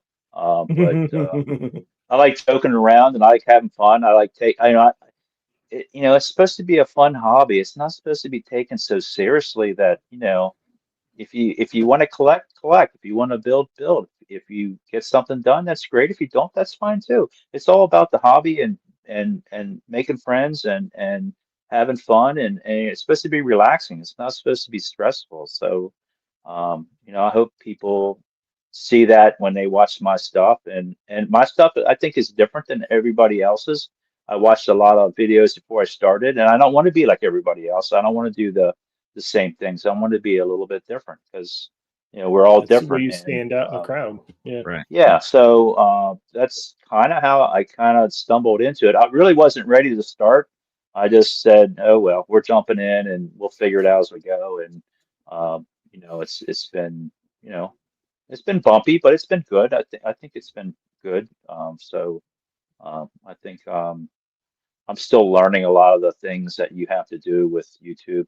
I'm more fascinated by the analytics and stuff like that. It's fascinating to see where people are from and age groups and stuff like that. That to me is very fascinating. I just didn't realize you can track all that stuff. It's pretty unbelievable. It's So fun to me that the people that I admire the most, out there in the world watch me. And I'm like, I didn't know that you knew, or watched me and so then I strike up conversations with these people and get to know them, which yeah, is very, very cool. Yeah, I think that's part of the hobby is getting to know. And when I go to shows and stuff, I'm pretty shy. I don't normally walk up to people and start talking. And a lot of people intimidate me. Some of these builders that are pretty high end builders that intimidate me. And like I met Clay Kemp last year at Atlanta. I had no idea he even knew my name. I stayed at the same hotel and I introduced myself to him. He knew who I was, and it's like I had no idea he even knew who I was because Right. our building styles are totally different. It's not like I've seen him, but I've never approached him. So I'm Right. learning to try to um, be more open to people, to come up to people and just say hi and talk to them, or I hope people do the same to me. I hope they come up and strike a conversation because a lot of times at these shows, I'm looking at stuff and I'm not really talking to a lot of people. So I'm Right. hoping that part of it helps me be more open and talking and meeting other people and looking at their builds. And I mean, some of these shows like NNLEs, it's so overwhelming. Half the cars, I don't even get to really see them. And I feel like I'm watching videos of them. It's like, man, I don't remember that car. Um, there's so many that sometimes if you don't build something that stands out, like I built a couple of things that are more authentic. I built a little red wagon, which is the first version of that car or truck, and it's very plain, and it just doesn't, in a sea of cars, it just gets lost. It doesn't Yeah. really stand out or nothing like that. Yeah, But it's I pretty think cool. that's one of the things I always appreciated about a lot of your builds are, oh, that's really cool. Yeah. That was never supposed to be a wheel stander. That was just a Right. experimental AFX car that they couldn't keep the front wheels on the ground. So that's where it became a wheel stander. So it had 2.4s, it had regular headers on it. It was pretty plain. Yeah. I think Um, the thing that I always liked about your work is um, it was very eye-catching. I would often see your models and be like, it would catch my attention. Oh, that's really cool. And then I would find out, oh, I would see your name and I'm like, well, of course it's cool because, of the builder. And like you have a lot of stuff that um, and I think you have a good eye for design and you have a creative mind that you have a sense of what's cool and know how to put things together, and they've got sort of like the eye pop, just sort of catch your eye. And so well, yeah. thank you. I appreciate that, especially coming from a guy who has uh, an eye for art. And well, like we talked about before, you and I have talked that we both come from a printing background Yeah, and art and graphics printing. in general. And so I think some of that comes from that, Yeah. um, attention to detail or looking at little things. And I think that's where a lot of that comes from for me. Plus I grew up in a body shop, so I've been taping cars since I was like 6 years old. My dad used to buy cars, and we tape them up and paint them. So and I learned to tape because we wouldn't take anything off a car, any of the emblems and stuff like that. We taped all that stuff up. If he painted the same color, we taped all that stuff up. So that's where I learned how to tape. Yeah. I learned how to taping up cars when I was young because my dad was always had a side job, always buying and fixing up cars and selling them. So he always painted stuff, and that's kind of where I learned to sand and paint and tape. Well, he So wouldn't that let me paint for a long time. It was more sanding and paint or taping. you mentioned real cars, so you actually own another car that I didn't know. I had seen the car. I was like, oh, that's really cool. And then come to find out, oh, you're the guy that actually owned it or I think built it, right? So the Which the what the Pontiac El Camino. my father built that. Okay. That my father built a '78 El Camino that he added put an '81 Le Mans front end. And then he took a '78 Grand Prix and took the drivetrain, and the dash has a Grand Prix dash in it. And it's got Oldsmobile console and steering wheel. It's got Buick seats and door panels. It's like it's got all GM Damn. stuff on it. It's Yeah, got it's like lacquer an on it old too. 80s Pontiac El Camino, which they Yeah, never made, but it yeah. looks really factory. Like it's really cool. I remember. So many years ago, I built a Phantom Buick Regal or Grand National El Camino, like an El Camino with a Buick clip on it, front clip. And I had gone online, was like looking. I was like, oh, I wonder if anybody else had built anything kind of similar. And I think that's where I had discovered that the Pontiac, and then I happened to be looking on your Facebook page. We became Facebook friends, and I was like, oh, hey, actually, yeah, in my garage. Yeah, that thing is really cool. That's the last car my dad painted. That thing all over. It's got lacquer on it. It's got his fingerprints. I have his like his last coat and hat, his last pack. He was a smoker his whole life. I got his last pack of smokes he ever smoked in it. Oh, wow. My brother and I own that car together. So it's I don't own it outright. My brother and I own it together. So it's a family heirloom, and it's been in a Pontiac magazine. But it's basically he wanted it to look stock. Yeah. But my brother and I also had a '69 El Camino hot rod, 4-speed, bench seat, loud, fast. Nobody looked at it.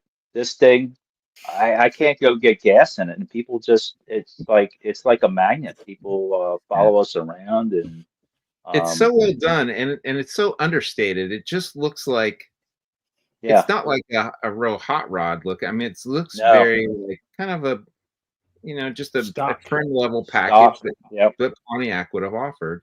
Yeah. But it looks so factory. I appreciated how you did the rear end. Did you use like S10 taillights or something? They're S10 taillights, and he added chrome around them to match the front parking lights. Right. And he rolled the pan on the back. He moved the license plate down from the trunk. And like I said, it's he's got some interesting. He's got like a secret button. It's got a tonneau cover with electric trunk latches on each side of it. And he made all these brackets and stuff like that. So it's got my dad's personality. My dad wasn't a custom guy. He liked stock. He liked dual pipes, but he didn't like hot rod motors. He was a stock guy. He liked his cars a certain way. He had a lot of black. We had a lot of black cars in our family because we always painted everything black. So I had a lot of black cars growing up, and it's sentimental to me. My dad's been gone, I think, 3 years now. So every time I get in that thing, I have to play a certain music, and it's kind of like that's the way that car rolled. So. But speaking of El Caminos, I got to show you this. I don't know if you guys ever saw this. Sorry about that being in front of the camera, but this is another long-term project of mine.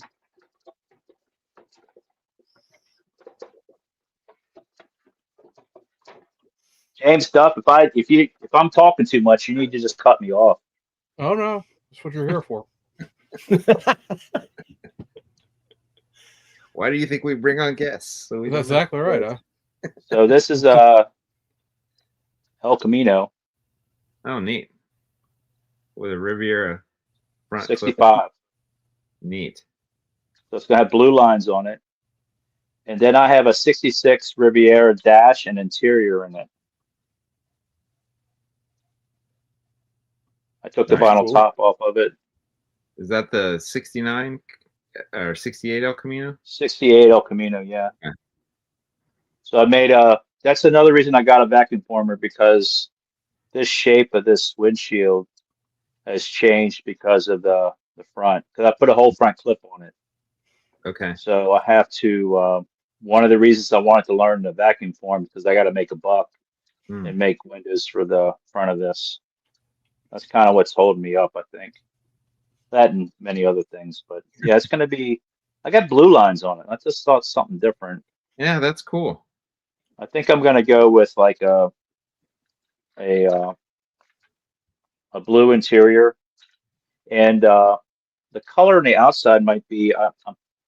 Riviera in '65 had a unique Riviera only like silver on the green side. It's like a greenish tint to it, a silver.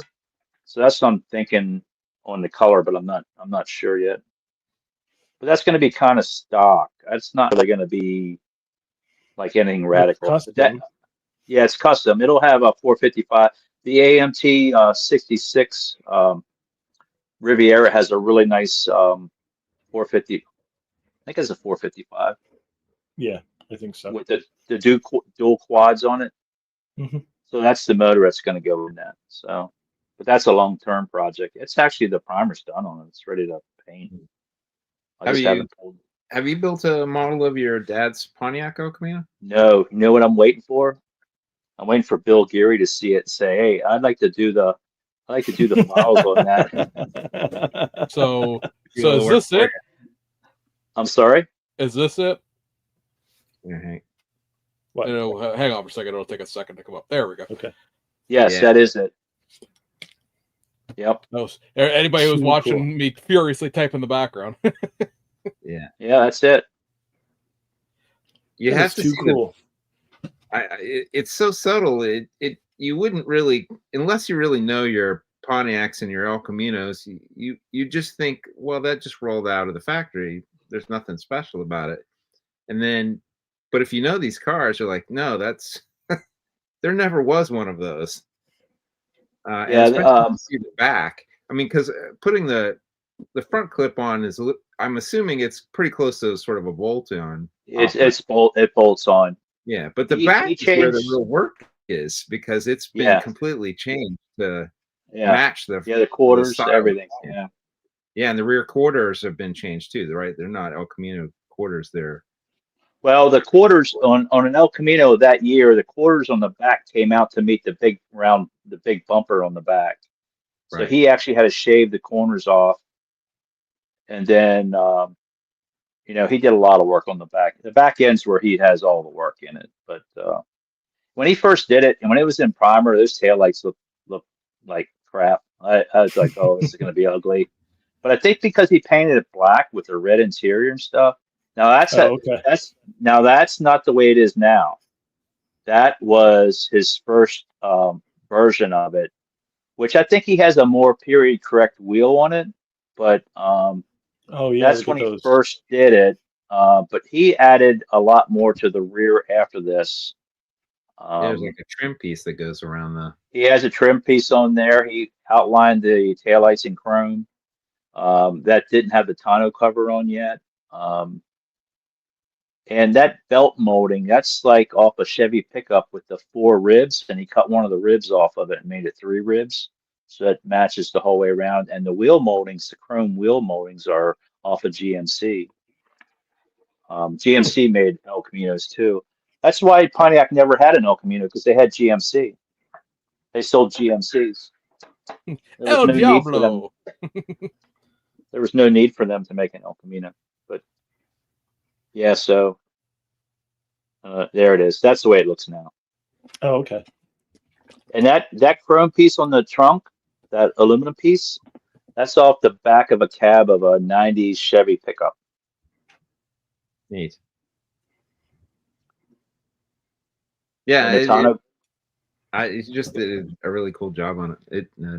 I was Yeah. always enamored with that car, and then I find out, oh, that's actually. yeah, I can give you as many pictures of that as you want. But if anybody knows anybody of influence with 3D files, if they want to do a file of it, I'll give them everything I have to get one done. I at least Bill's need your the guy. front clip. I know Bill's my guy. I don't know if he'd ever do it or not, but Well, Silvino's guy- isn't the don't they have a Le Mans NASCAR with that front? I clip? did. I bought it. I have one, but it's the wrong scale, Oh. and I'm not. I mean, I guess a real scratch builder could build one, but I'm not good enough. I don't think I could do it. But I have a couple of the different kits that I thought I could use. But I think 3D would be my best bet, because I need a dash too. I need a Grand Prix dash. Hmm.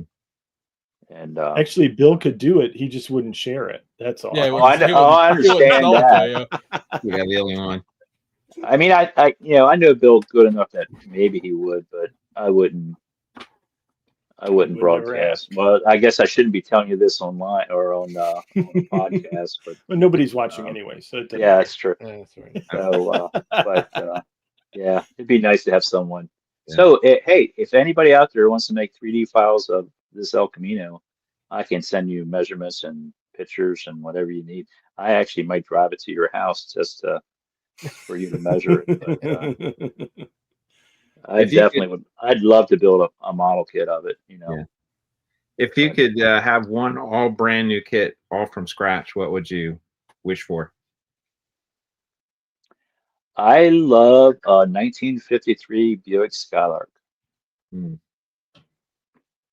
Yeah, those are neat. I think they're beautiful cars, of old cars. But I don't know. I mean, I like so many different. I mean, that's the great thing about modeling. You can have every car you ever wanted, And then some. and Right. then some. And we all got them some, don't we? Mm-hmm. Yes, we do. But yeah, I think a 53 Buick would be pretty cool. I know they'll probably never do one, but I'd be You'll interested in probably get one. it in 3D first. Yeah. Yeah, Yeah, yeah. some sort. I just always thought the Skylark with the belt line and the convertible top was a beautiful car. My dad's partner used to have one. He had a white one with red interior, so it's always been a favorite of mine. Neat. I mean, I have the Danbury one, but So that's a perfect project for that red wheel guy in the Ukraine that did the Tucker and did that 52 Cadillac. oh yeah, yeah, Yeah, yep. That's something that's down his, yeah, yeah. It had a V8 in it too. That was a nice car. But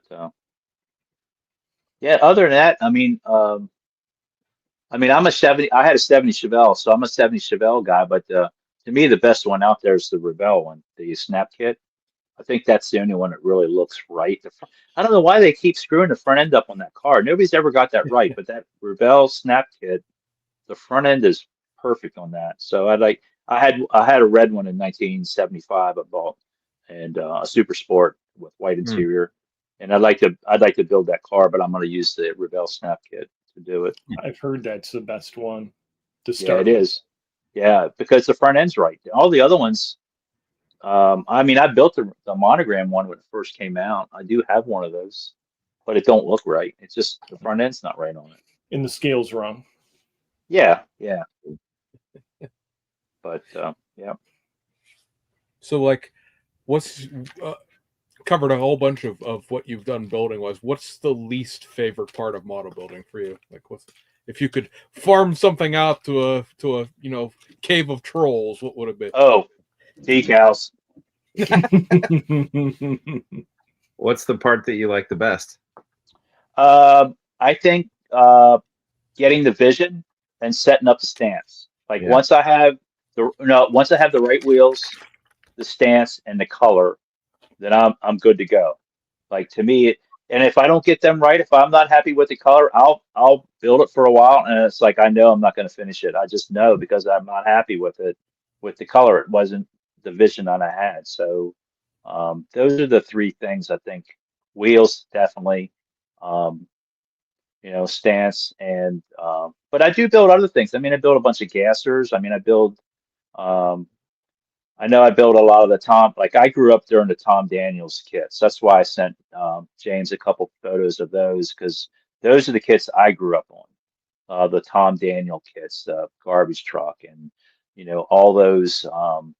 Those are ones I definitely bought and built as a kid. And then when I became an adult and they started reissuing that stuff, it's like, I bought one and built it better than the kits that I built as a kid, So and they're simple kits, I know that, but those are kits that I built as a kid. So that I have a connection to those Tom Daniel kits and stuff like that. That's really my era.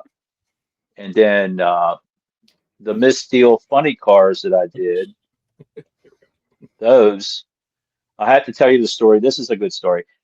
When I bought that kit new, the first one when I was a kid, I took the instructions to school and I lost the instructions and I never, it's too hard to build without instructions. Mhm. I don't even know if I could build one now without the instructions. It's got, it says typical Revell kits from those days. And so when I became an adult and they reissued that kit, it's like I got to build that because it's like unfinished business from when I was a kid. Because I loved the car and I never got to build it. And that's actually the one in the front's got PPG Harlequin paint on it. Oh, the real paint, the real Harlequin paint. Back when that came out, that paint was like my brother's cost was $35 an ounce, and that was years ago. And the one in the back, I bought that body on eBay. It was already painted. And so not only did I build one, I actually built two. So, but I love that kit. It's just a childhood memory. So, and actually the red one and the gold, I built that. I was going to sell it. Well, guess what? It's still here. I still have it. So yeah. So I bought that one. That was actually already painted, and I just like the look of it. So I just did a different version on them. Yeah. I have the headers drilled out in that and everything. I mean, I wired the motor on that. That's a finicky kit to build. Garbage truck. Yeah, I love those kits. How many So, models do you think you finish in a year? I'd say He said, anywhere from. I mean, I might do 25 or 30 a year. Wow. wow. Now again, a lot of them are quick builds. Some of them I'll give away, some of them I'll keep, some of them, I mean, I build a lot. And it might, when you say model kits, I mean, I include those motors and stuff like that. Sure. I do a lot of, I do a lot of like those little quick builds. They're fun. Yeah. Now that's got a story. I don't know if James Tester, were you out at NNL Toledo when Yosemite Sam Radcliffe was there? The Yes. pinstriper? Yes. He pinstriped his car at that show. That's his pinstripes on there. Oh, neat. I'm surprised because I thought that I remembered seeing him pinstripe cars and it looked so out of scale, but that looks really good. He did that right at the show. I just handed it to him, said I got to talk to him I actually have I went back to his hotel afterwards and he did me a panel in 4 colors. A metal panel in 4 colors. It's got his fingerprint on the back and everything, so I got proof. But he says he normally doesn't pinstripe in 4 different colors. So I really greased the wheels with him, and I think he charged me $20 to do that Ford back Wow. then. But I just handed it to him at the show, and he just did it right there. So Nice. yeah, it was pretty cool. Yeah, so that has history out of Toledo. Actually, I went to Did you go to the last Toledo? I didn't. Okay, I went out just to see everybody out there. Toledo is kind of where I started as far as shows. So that's where I got to meet most of you Ohio guys, was out at Toledo. When we went out for the last one, I took that car along out there because it kind of has history from. Actually, that was in I think somebody wrote an article that was in Scale Auto about that car was painted out there by him, pinstripe by him. My cars do better at shows when I don't take them. That car I did not take to NNL East. I had a friend take it for me, so I wasn't even there. So my cars do better when I don't go. Yeah, that won the best of theme, right? Yeah, and I wasn't even there. I built that car in 2 weeks. I've heard that kind of story before. It doesn't have a motor in it. Like I really used your art as inspiration. Unfortunately, I didn't have turquoise and I was too lazy to go get it, so I just used what I had. If I'd have known it was going to win something, I would have painted it turquoise. But Now you got to build another one. yeah, so I really used your art as inspiration for that. I thought it'd be cool to build the wagon of the art. So It was that's kind of neat. where that. I remember going to that and it was like, oh my gosh, somebody actually built the car on that I had done the poster, and because it was pretty quick, like you say, you build it in 2 weeks. Like I had probably turned that artwork in, not that, a few months before that, and I was shocked that somebody actually had time to actually build one. Yeah, that was pretty neat. Yeah, that's the inspiration for that. So getting to meet you and getting a print from you was like, that was better than that meant so much to me, just to know that you did that art, and that inspired me for that build. So yeah, but I wasn't there. I wasn't there. My first win at Toledo, I wasn't there. I won best Corvette in 90. I wrote it down so I wouldn't forget. 93. 93. 93. My buddy Dave Toops from the Maryland group took that car out there. He said, I had that car painted and it's all lacquer. And he goes, Dave said to me, now Dave doesn't get a lot done. So he said to me, he goes, if I had a car that was painted like that, I'd have it finished. I would finish that car. So that got me inspired to finish it. And then he was single and he went to a lot of the shows. And so he took it out to Toledo with him. He said the Corvette's theme. Took it out there. And I'd never been to Toledo. I'd never been to any shows at that point. So he took it out there and it won out there. It won Best Corvette. So I didn't even know it. And then he carried that car. That car won a lot of stuff. Dave took that car everywhere. It won like best paint a couple shows, and it did really well. But I didn't take it. Dave took it. And people probably thought I was him, because he won all kinds of stuff with that car. And I'm not one to brag about. I don't usually post if I've won something or not, but that story, it's just such a cool story.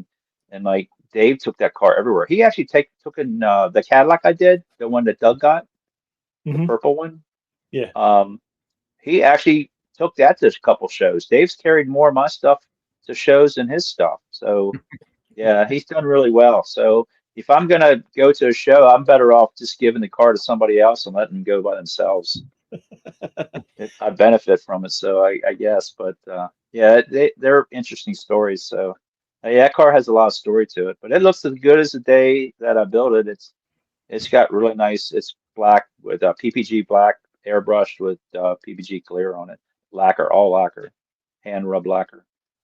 And it still looks that good today. But the interesting thing about that car is you'll never see a picture of it with the hood closed, because the air cleaner's too tall on it, and I didn't realize it until I was done. And I really had it glued on there, and I never popped it off. So I made a little hood prop for it, and that car, every photograph of that car is with the hood open.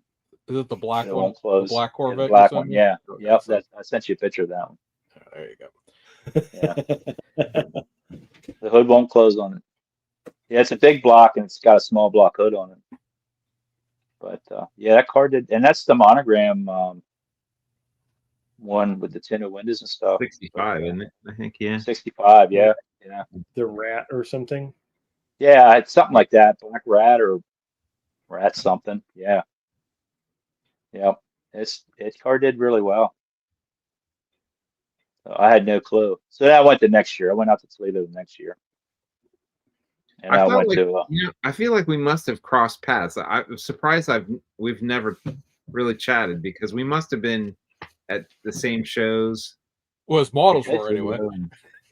it's possible. I mean, I went to a lot of NNL East, and I went to a lot of Toledo.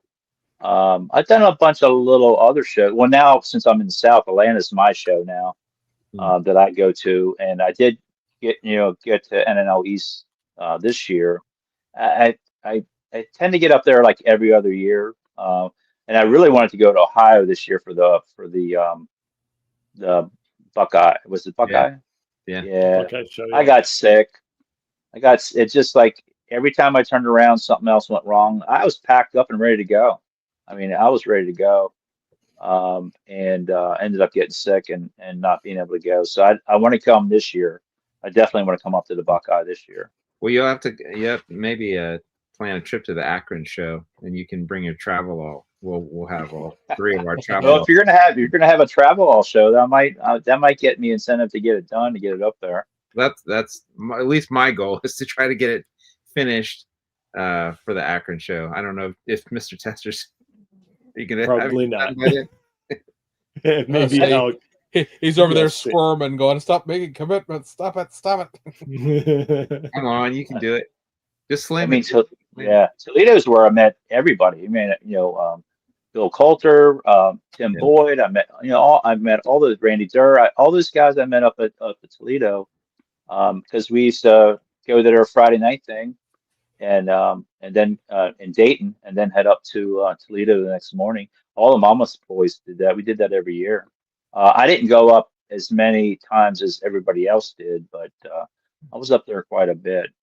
And I got to the last one. I really wanted to go to the last one just to see some of those guys and see the history and some of the builds that that were going to be there. So I definitely went out of the way to go up there for the last show. Yeah. But yeah. What else? How we doing? I see we're almost at time. As I say, we're about the time here. So the always interesting exit in question here that we have stolen from another podcast many years ago, but they don't use it anymore, so I don't feel like I'm stealing it at this point. It's called the Magnus Open Build. So it's your Lifetime Achievement Award. Is there a build of some sort, be it a singular object, a singular build, or a series that you would want to do that would sort of be the statement that you would leave that would be, this was Irvin Arter's work? Is there a particular something that you want to get done? As you mentioned, we're all getting older, and the number of things that we're going to get done dwindle as the days go by. Is there something that you want to get done that's sort of the statement build? Yeah, I want to get them all done. That's cheating. That's my statement. I want to build them all. I want to build every single kit I have. I really do. I don't care if at the end, if I'm just gluing them together, I'm going to ruin them for somebody that there's going to be no value. When I leave this world, I don't want to have any value left in this room. I want to build them all. No kids left when you die. I don't care if I'm just gluing them together. I plan on, as long as I can glue stuff together, and if I can, as long as I can cut the parts off. That's really what I want to do. I mean, I love this hobby. I really love it. I love building model cars. I always have. It's just a passion. My wife will tell you it's too much of a passion at times, but she tries to keep me under control. But yeah, I want to build them all. I really do. I really, really do. I want to build them all. Well, that's awesome. Irvin, thanks so much for joining us tonight. We appreciate it. It's been a pleasure talking to you. Hopefully I didn't talk too much. I had a good time, man. Again, that's the point of you being here. Right.